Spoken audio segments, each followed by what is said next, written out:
ஆகவே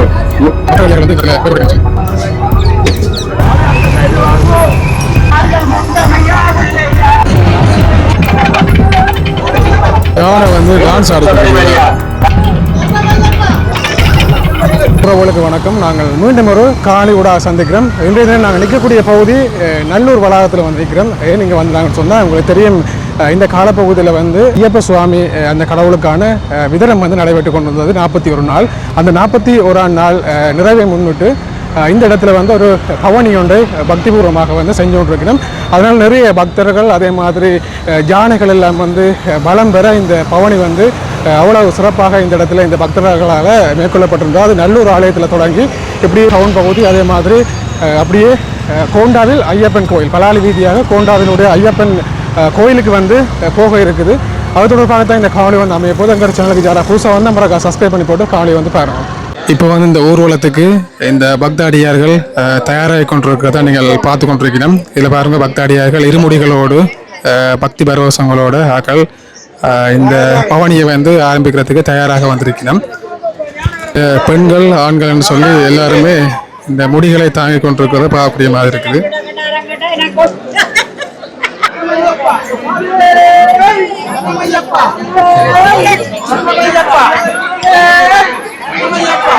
இந்த யானைகளை பக்தர்கள் வந்து தொட்டு கும்பிடுறதையும் பார்க்கக்கூடிய மாதிரி இருக்குது.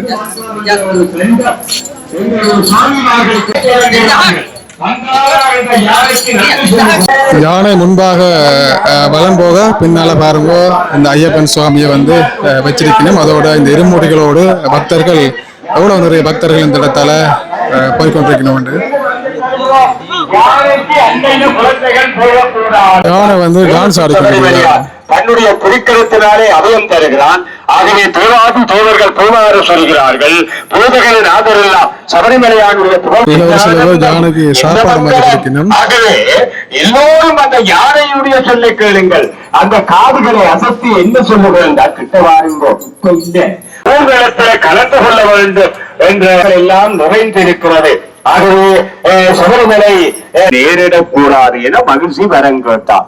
பாருங்கோ, மகிஷாசுரனுடைய தங்கச்சி மகிழ்ச்சி சிவனுக்கும் விஷ்ணுவுக்கும் பிறந்த புத்திரனால் அல்லாது அப்ப அவனாலதான் ஐயப்பனால்தான் மரணம், வேறு யாராலும் எனக்கு மரணம் நேரக்கூடாது என மகிழ்ச்சி வரம் கேட்டார்.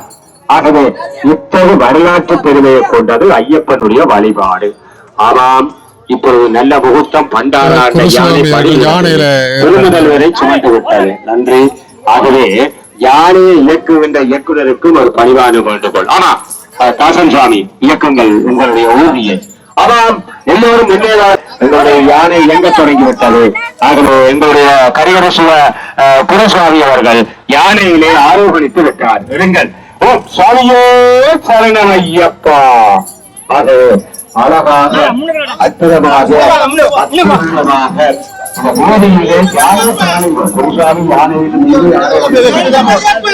எவ்வளவு பக்தர் அடியார்கள் வந்து இந்த இடத்துல போய்கொண்டிருக்காங்கன்னு சொல்லி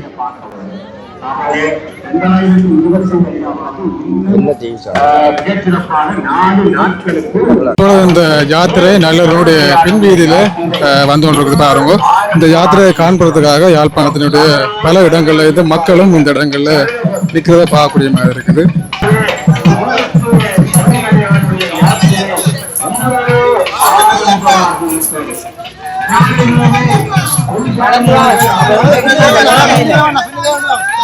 இந்த இடத்துல மேளதாளங்கள் முழங்க இந்த யாத்திரை வந்து நல்லருடைய பின்வீதியில போய்கொண்டிருக்கிறத பார்க்கக்கூடிய மாதிரி இருக்குது.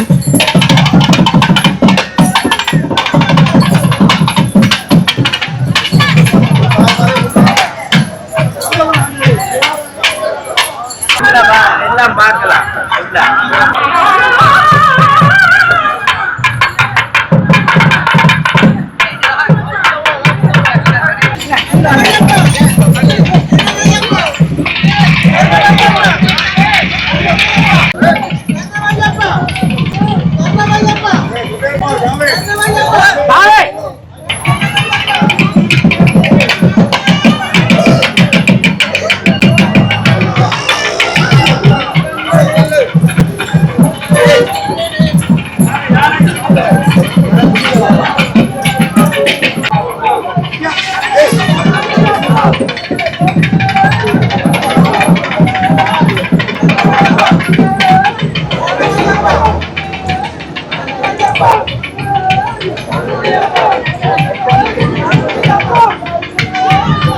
நல்லூர் ஆலயத்தை ஒன்றுதான் நிற்கிறோம்.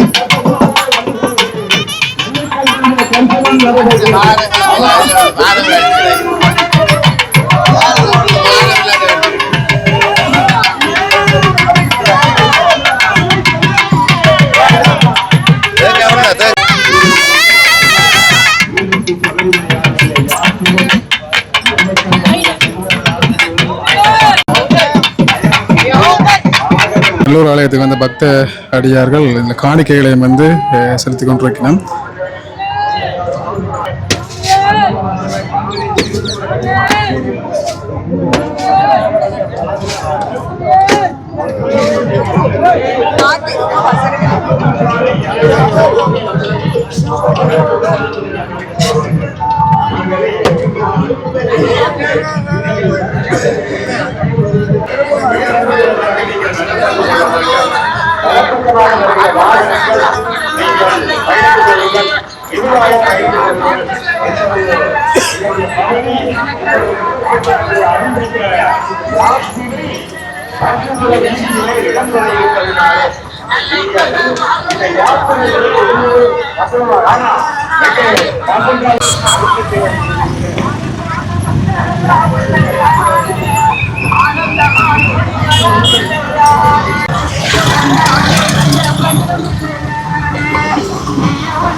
சுவாமியே சரணம் ஐயப்பா. ஐயப்ப விரத வழிபாடு கார்த்திகை மாதம் 17-11-2025 ஆரம்பமாகி தொடர்ந்து 60 நாட்கள் சுவாமி ஐயப்பனை தரிசனம் செய்து, அது மட்டுமல்லாமல் புனித மாலை அணிந்து ஏராளமான சுவாமிமார்கள் ஈழத்திலே ஐயப்ப சுவாமி சன்னிதானங்களிலே இந்த வழிபாடுகளை மேற்கொண்டு வருகிறார்கள். அந்த வகையிலே இன்றைக்கு உலகத்திலே சபரிமலை நோக்கி கோடானு கோடி மக்கள் சபரிமலையிலே எங்களுடைய சாஸ்தாவை, தர்மசாஸ்தாவை, ஐயப்பனை, சபரீசனை தரிசனம் செய்வதற்காக போகிறார்கள். அந்த காட்சி தேவாதி தேவர்கள் எல்லாம் பூமாரி சொரிகிறார்கள். பூதகன நாதர் எல்லாம் சபரீசனுடைய புகழ் பாடுகிறார்கள், பஞ்சதிவி முழங்குகிறார்கள். பாரிலுள்ளோர் சரணகோஷம் சொல்லி ஆட்பரிக்க அந்த வரிசையிலே இலங்கையிலே, யாழ்ப்பாணத்திலே, வடபுலத்திலே, ஈழத்து சபரிமலை என்று சொல்லப்படுகின்ற கோண்டாவில் சபரீச ஐயப்பனுடைய ஆலயத்திலே ஆண்டுதோறும் இந்த ஐயப்ப விரத வழிபாடுகள் மண்டல மகர ஜோதி நாயகன் அந்த வழிபாடுகள் மிக அற்புதமாக நடைபெறுகிறது. இந்த தொலைக்காட்சி வாயிலாக இந்த தரிசனத்தை பெற்றுக்கொள்பவர்கள் யாழ்ப்பாணத்திலே வரலாற்று பிரசித்தி பெற்ற உலக வேர்க்கோட்டம் என்று வர்ணிக்கப்படுகின்ற நல்லூர் கந்தசாமி ஆலயத்தினுடைய வடக்கு வீதியிலே நின்று நேயர்களுக்கு இந்த தரிசனத்தை பற்றி சொல்லுகிறோம். அந்த வகையிலே நடராசா பரமேஸ்வரி மணிமண்டபத்திலே ஏராளமான சுவாமிமார்கள் புனித மாலை அணிந்து விரதம் அனுஷ்டித்து யாத்திரையை தொடங்குகிறார்கள். ஆமாம், இந்த யாத்திரை என்பது நல்லூர் கந்தசாமி ஆலய முன்றலிலே இருந்து யாழ்ப்பாண திருநகர வீதிகளிலே யாத்திரை இடம்பெறுகிறது. ஏராளமான தொலைக்காட்சி துறை சார்ந்த, அவர்களுடைய பெயர்கள் தெரியவில்லை, தொலைக்காட்சி துறை சார்ந்த கலைஞர்கள் இந்த காட்சிகளை உலகம் முழுவதும் ஒளிபரப்பிக் கொண்டிருக்கிறார்கள். நன்றி. ஆமாம், அந்த வகையிலே மகர ஜோதி நாயகனுடைய இந்த யாத்திரை இன்றைக்கு நடைபெறுகிற யாத்திரை 27-12-2025 சனிக்கிழமை. இப்பொழுது இன்னும் சில மணித்துளிகளிலே யாத்திரை ஆரம்பமாக போகிறது.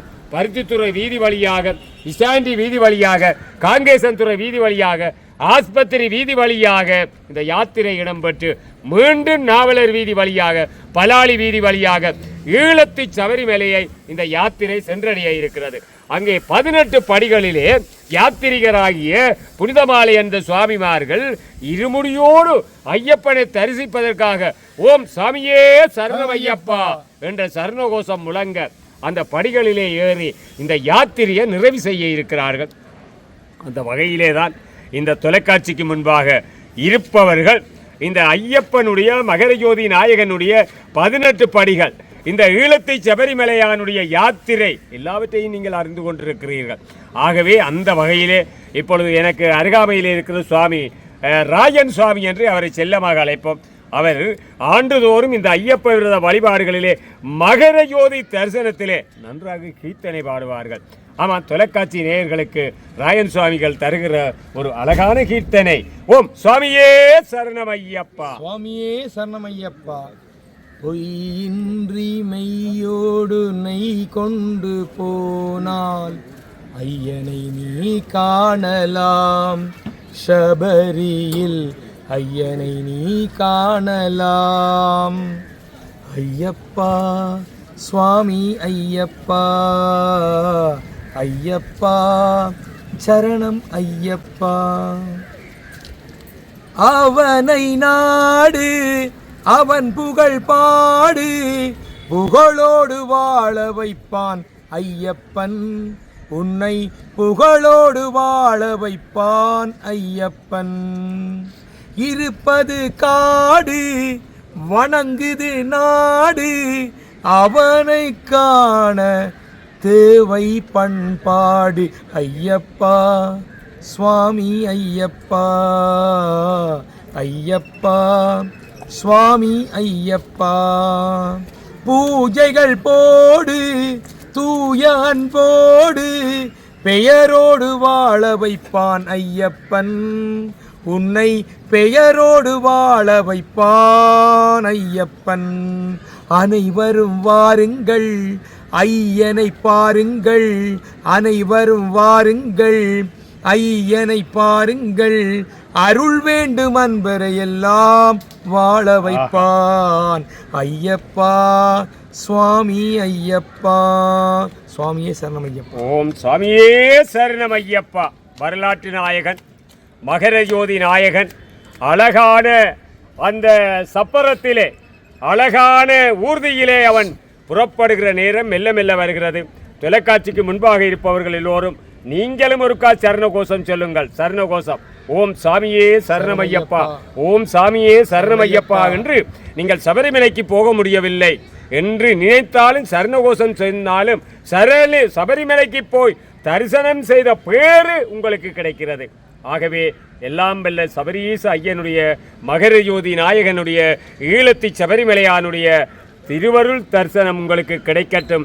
இந்த மண்ணிலே யாவரும் கலையாத கல்வி, குறையாத வயது, கபடுவாராத நட்பு, கன்றாத வளமை, குன்றாத இளமை, கழுவுனி இல்லாத உடல், சலியாத மனம், அன்பு அகலாத மனைவி, அன்பு அகலாத கணவன் கிடைக்காத ஆக்களுக்கு, தவறாத சந்தானம், தாளாத கீர்த்தி, மாறாத வார்த்தை, தடைகள் வாராத கொடை, தொலையாத நிதியம், கோணாத கோல், துன்பம் இல்லாத வாழ்வு என்று சொல்லப்படுகின்ற 16 வகையான ஐஸ்வர்யங்களையும் சபரீசன் தந்தருள்வான் என்று சொல்லிக்கொண்டு இந்த அழகான வர்ணனைகளோடு விடைபெறுபவர் சென்னாப்புலவர், வர்ணனை கலாநிதி, மதுரகவிகாரி எம்பி அருளானந்தன் அவர்களோடு அன்புக்குரிய சுவாமி ராயன் சுவாமிகள். வணக்கம் நேயர்களே. சுவாமியே சரணம் ஐயப்பா.